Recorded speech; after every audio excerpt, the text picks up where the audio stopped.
Hey Alphas, and welcome back to the lab. It's your online dracologist here, and today we're diving into a side of How to Train Your Dragon world we don't usually talk about: mating behaviours and courtship displays. We all know the flashy stuff, Toothless pulling off that adorable tail dance with the light fury.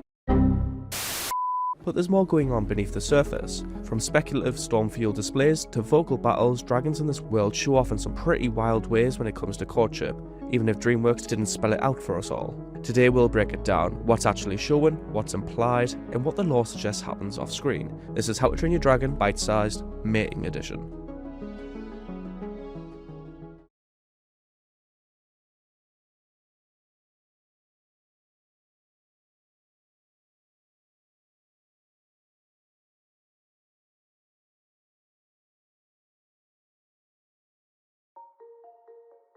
Alright, nadders. Beloved Stormfly, we know she went off with a huge sum of other nadders to Rookery Island, which implies mating and courtship alongside the fact she returns with nadder babies. Well yeah, it's Rookery Island, that was a stupid thing, alright, oh well. But I also wanted to add the fact that in How to Train Your Dragon the Hidden World, we see nadders doing a dance with each other, within the context of the theme at that moment. Toothless is a horny boy.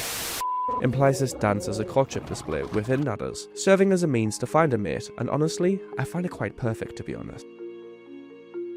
Next up, we have Hookfang. In Race to the Edge, Hookfang responds to the call of a female monstrous nightmare. The only thing is, the eggs are already laid. Eggs? What's going on here? Meaning the deed's done before he even arrives. This feels super weird to be talking about this. Hey, it's Matt. Yeah, I look a bit different, and that's because I now only exist in a two-dimensional plane in Hiccup's notes and writings. That's because of 9 months of absence.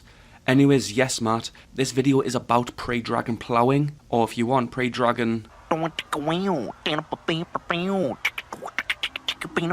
just get back to the video. What matters though is what happens next. Hookfang goes full aggressive against a rival mate. Now, that is clearly textbook mating aggression. In nature, this kind of display usually boils down to, I'm tougher, pick me. So even if Hookfang didn't win this time, it shows that the male-on-male fatality. Hookfang the goat wins. Combat might be the monstrous nightmare's primary courtship move. Classic territorial behaviour over a potential mate.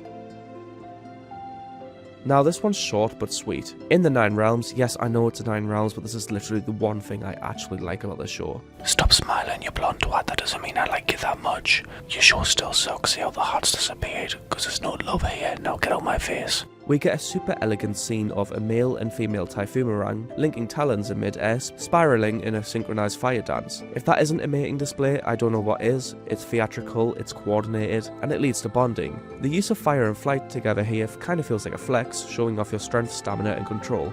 It's a dance, literally and biologically. It is a super cool scene. I wish more How to Train Your Dragon media would expand upon cool things like this. The bone napper is one of the more unique hints at mating behaviour. Fish legs identifies the bone napper's signature roar as its mating call. Well, legend says the bone napper's roar is its mating call. Oh, that's just a myth. And so are hammerhead whales and yaks gobber, ya dunce. I assume this is only if a dragon has a full bone armour, it can unleash its roar and surprise other bone nappers might show up. That roar might be a signal of, hey, I'm ready, come look at my sexy exoskeleton. Why the fuck did I write this? Armor's complete, which just equals reproduction readiness. Pretty neat. Alright, let's end on some fan favourites. Toothless and the Light Fury, the most clear-cut case of on-screen dragon courtship we've ever gotten. In the Hidden World, the moment Toothless spots her, we see everything shift. What follows is hands down a full-on mating display. There's mirroring, there's dancing, there's even literal drawing in the sand to impress her. This synchronized flight they end on, that's not just beautiful animation, that's literally bonding behaviour. Here's where it gets a little bit interesting. Toothless, unlike the Light Fury, is a domesticated dragon.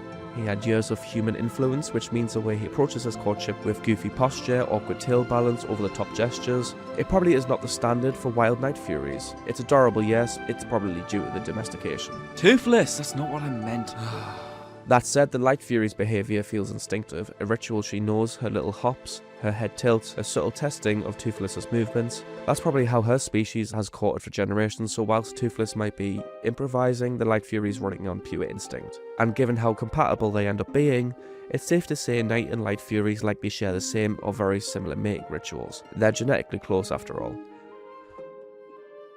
Alright, now I thought it'd be a bit fun to pick a few dragons and throw in some speculative displays based on what we know about them. Dragons with highly specialised traits likely use those features in intraspecies communication, and when it comes to mating, that communication has to count. Squirrels. I think their big dorsal spines might not just be for show or defence, these spines might attract lightning more effectively, and in a mating context, that might be the whole point. The male that lights up the brightest in the thunderstorm is probably also the one who's showing off the most, a way to one-up rivals or impress mates. Basically, if you're not glowing like a power grid, are you even trying?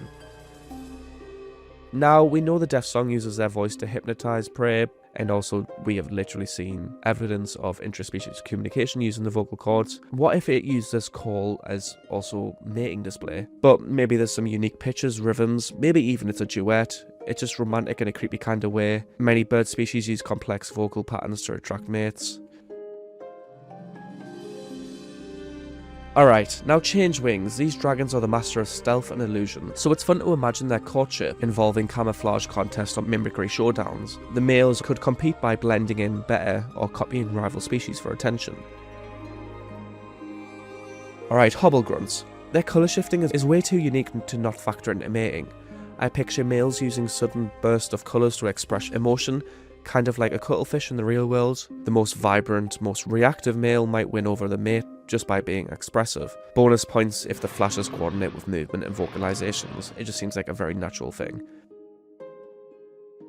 Flightmares. Flightmares literally glow due to the bioluminescence powered by their algae diet, so maybe the dragon that glows the brightest signals health and strength. On top of that, maybe they compete over the brightest patches of algae during mating season. Food and flirting all wrapped into one. It would be kind of beautiful to witness, and males would compete over food if this was the case to have the brightest glow. Anyways, alphas, that wraps up today's dive into the wild world of dragon courtship, from fierce aerial dances to glowing bioluminescence and speculative spine showdowns. Of course, every dragon mates, just not all have been seen on screen. Are there any displays you think count as mating rituals? Don't forget to like the video, share it with your fellow riders, and hit that subscribe button. Check this video out here until my next one. Until next time, alphas, keep your hearts brave, flying high, and happy dragon training.